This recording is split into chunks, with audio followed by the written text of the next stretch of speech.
C'est enfin terminé pour le désengagement des troupes françaises au Niger. La date du 22 décembre 2023 a été décisive en ce qui concerne le processus qui a duré environ 2 mois et demi. Une victoire à mettre à l'actif des membres du comité de désengagement qui ont conduit ce processus de bout en bout jusqu'à son parachèvement total.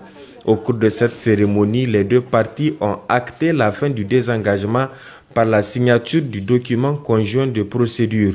Ce sont le colonel Maman Sani Kiaou, chef d'état-major de l'armée de terre, président du comité de désengagement, représentant le chef d'état-major des armées, et le général de division Éric Ozan, commandant les forces françaises au Sahel, représentant le chef d'état-major des armées françaises, qui ont apposé leur signature sur le document.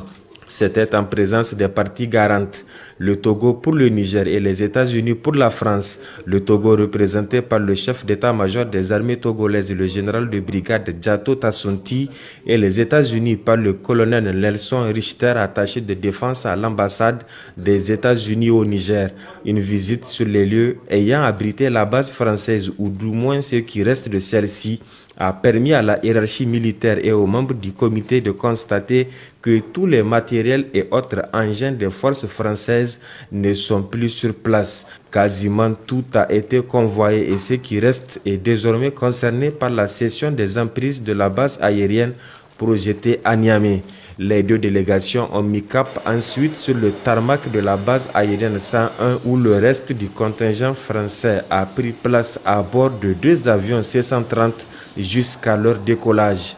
Il faut enfin préciser qu'aucun incident majeur n'a été enregistré du début jusqu'à la fin de ce processus, durant lequel 145 vols ont été effectués, 24 aéronefs désengagés et 15 convois terrestres effectués. L'aboutissement heureux de ce désengagement est encore une autre promesse tenue par les autorités du Conseil national pour la sauvegarde de la patrie vis-à-vis du peuple nigérien qui tient à recouvrer sa souveraineté longtemps bafouée par l'impérialisme français.